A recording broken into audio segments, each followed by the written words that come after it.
El Capitán América, cuyo nombre real es Steven Steve Grant Rogers, fue un superhéroe ficticio que aparece en los cómics estadounidenses publicados por Marvel Comics. Creado por los historietistas Joe Simon y Jack Kirby, el personaje apareció por primera vez en Captain America Comics 1 marzo de 1941 de Timely Comics, predecesor de Marvel Comics. El Capitán América fue diseñado como un supersoldado patriota que luchaba frecuentemente contra las potencias del eje en la Segunda Guerra Mundial, y fue el personaje más popular de Timely Comics durante el período de guerra.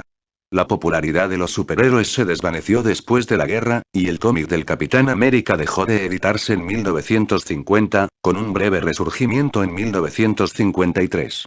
Desde que Marvel Comics revivió al personaje en 1964, el Capitán América se ha mantenido en publicación. El Capitán América se viste en un traje que lleva un motivo de la bandera de los Estados Unidos, y utiliza un escudo casi indestructible que lanza como proyectil. El personaje es generalmente representado como el alter ego de Steve Rogers, un joven frágil mejorado a la cima de la perfección humana por un suero experimental SSS. Suero supersoldado para ayudar a los esfuerzos inminentes del gobierno de Estados Unidos en la Segunda Guerra Mundial. Cerca del final de la guerra, queda atrapado en el hielo y sobrevive en animación suspendida hasta que es descongelado en el presente. A pesar de que el Capitán América a menudo lucha por mantener sus ideales como un hombre fuera de su tiempo con sus realidades modernas, sigue siendo una figura muy respetada en su comunidad, hasta convertirse en el líder de los Vengadores. El Capitán América fue el primer personaje de Marvel Comics que apareció en medios fuera de los cómics con el estreno de la serie de 1944, Capitán América. Desde entonces, el personaje ha aparecido en otras películas y series de televisión. En el universo cinematográfico de Marvel fue interpretado por Chris Evans en Capitán América el primer Vengador 2011 en los años 40, The Avengers 2012, un cameo en Thor The Dark World 2013, Captain America The Winter Soldier 2014, Avengers Age of Ultron, un cameo en Ant-Man 2015, Capitán América Civil War 2016, un cameo en Spider-Man Homecoming 2017, Avengers Infinity War 2018, un cameo en Capitana Marvel 2019 y Avengers Endgame 2019. El Capitán América está en el sexto puesto en el top 100 héroes del cómic de todos los tiempos 2011, 2 de IGN, y en el segundo puesto en su lista de top 50 de los Vengadores 2012, 3 según algunas publicaciones. Edad dorada 1941-1954. El origen del Capitán América se remonta a principios de 1941, cuando la industria del comic book aún estaba configurándose aunque en aquellos años los Estados Unidos aún no se habían implicado en la Segunda Guerra Mundial, en los kioscos ya habían comenzado a aparecer publicaciones protagonizadas por superhéroes vestidos con uniformes patrióticos, 5 siendo el primero de estos The Shield de MLJ Magazines Incorporated. 6 Martin Goodman, propietario de la editorial Timely Comics, la actual Marvel Comics, decidió aunar sus sentimientos antinazis y su instinto editorial, por lo que encargó a los artistas Joe Simon y Jack Kirby que crearan un nuevo personaje patriótico, el Capitán América. Edad de Plata 1964-1971. En los últimos meses de 1961, Stan Lee y Jack Kirby empezaron a crear lo que hoy se conoce como el universo Marvel, que en aquellos primeros momentos se caracterizó por un realismo y una coherencia muy superiores a los universos de ficción de otras editoriales 11. Aunque la mayoría de los personajes eran creaciones nuevas, Lee y Kirby también recuperaron algunos personajes y conceptos clásicos de Timely Comics, entre los que se encontraba el Capitán América. En 1964, inspirados por las numerosas cartas que habían recibido pidiendo el regreso del Capitán América, Lee y Kirby lo incorporaron al universo Marvel, convirtiéndolo en uno de los protagonistas del título protagonizado por los Vengadores a partir de su cuarta entrega, si bien los autores cambiaron numerosos elementos de la historia del héroe, obviando todas sus aventuras publicadas después de la Segunda Guerra Mundial y añadiendo una mayor carga de dramatismo al personaje. 12. Esta nueva orientación presentó al Capitán América como un héroe proveniente de una época más simple que luchaba por encontrar su propia identidad en una época de intensos cambios sociales, lo que sumado al dibujo dinámico y el ritmo de Kirby, otorgó al personaje su propia serie en solitario en el título Tales of Suspense. En 1968, Marvel empezó a experimentar una serie de cambios importantes que condujeron a la expansión de su línea de superhéroes, lo que conllevó que el Capitán América y otros superhéroes obtuvieran su propio título.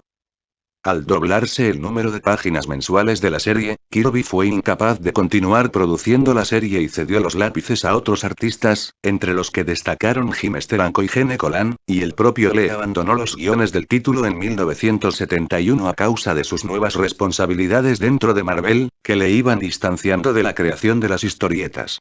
Explosión Marvel 1972-1980. La explosión Marvel fue un período inmensamente creativo que se dio en Marvel en la década de los 70, en el que los escritores experimentaron con diversas historias de corte más realista, las aventuras de los superhéroes se volvieron más adultas y los artistas desarrollaron nuevas fórmulas de narración gráfica. Destacan en estos años tres etapas, cuyos guiones estuvieron a cargo de Stephen Leard, Jack Kirby y Roger M. Kenzie. La primera se centró en los aspectos más políticos y simbólicos del personaje, realizada por el guionista Stephen Leard y los dibujantes Al Buscema y Frank Robbins, que se prolongó de 1972 a 1975. Tras esta etapa, Jack Kirby retomó el título entre 1976 y 1977. Cumpliendo con las funciones de guionista y dibujante, desconectando al personaje de los problemas sociales y políticos que habían caracterizado la etapa anterior y apostando por aventuras donde la acción y la ciencia ficción predominaban. Finalmente, la etapa de Roger M. Kenzie duró de 1978 a 1980. Décadas de 1980 y 1990. En la década de los años 80, Marvel Comics se transformó en la principal editorial de cómics de los Estados Unidos, tras superar en ventas a todas sus competidoras.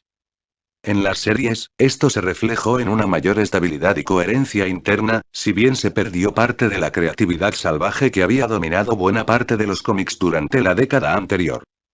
En el título del Capitán América, esta mayor coherencia se reflejó en el trabajo del guionista Roger Stern y el dibujante John Byrne, que tomaron todas las historias que se habían contado sobre el personaje y las unieron en una única narración coherente, según cuenta el propio Stern. Los preceptos de esta etapa fueron consolidados entre 1981 y 1984 por el guionista J.M. DeMatteis, junto a los dibujantes Mike Zeck y Paul Neary.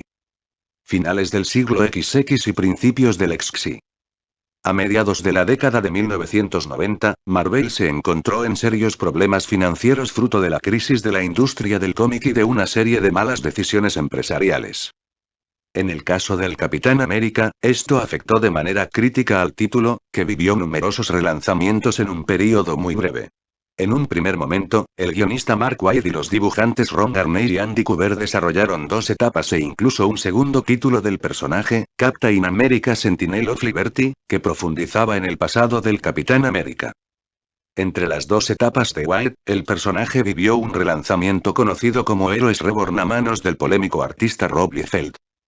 Paradójicamente, a pesar de que Heroes Reborn disfrutó de buenas ventas, Liefeld reconoce que sus números recibieron numerosas críticas. Llamé la atención con el relanzamiento del Capitán América, que sabía que iba a ser controvertido, pero cometí el error de hacer un horrendo dibujo del personaje que atrajo las mayores críticas de mi carrera. Pero más allá de aquello, me encontraba en mitad de una guerra civil dentro de Marvel. A pesar de conseguir nuestro objetivo de catapultar aquellos títulos hasta cifras de ventas que no se habían visto en 30 años, Heroes Reborn sufrió burlas de toda la blogosfera. Los intentos de relanzar el título del Capitán América continuaron durante los primeros años del siglo XXI. El guionista y dibujante Dan Jurgens se ocupó del personaje entre 2000 y 2002. Tras lo cual vino una etapa marcada por un recambio continuo de guionistas y editores, lo que no ayudó a dar coherencia a la historia. Una segunda serie, Captain America y The Falcon, disfrutó durante algunos números de mayor estabilidad a manos del guionista Christopher Priest, si bien la serie acabó sufriendo los mismos cambios de equipo creativo que su serie hermana. En 2005, tras 10 años de inestabilidad, el guionista Ed Brubaker se hizo cargo del título y dio comienzo a una prolongada etapa que concluyó a finales de 2012. Y se completa con numerosos números especiales y series limitadas escritas por otros autores. En 2013, el Capitán América fue uno de los títulos afectados por la política de relanzamientos conocida como Marvel Now.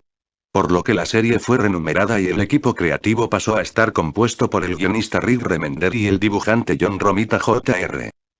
El escritor advirtió que, tras los 8 años de Ed Brubaker, su intención era dar un giro al tipo de historietas. De 2015 hasta la actualidad, dentro de este mismo Marvel Now. Sam Wilson, anteriormente conocido como Falcon, se convirtió en el nuevo Capitán América. No fue hasta el 25 de mayo de 2016 en el cómic Captain America Steve Rogers 1 que se revelaría que Steve Rogers desde su juventud ha sido un agente espía de Hydra, la cual era la supuesta organización secreta enemiga del Capitán América. Sin embargo, en el siguiente número del cómic, Captain America Steve Rogers 2, se revela que Kobik, el cubo cósmico de Red Skull, ha reescrito el pasado de Steve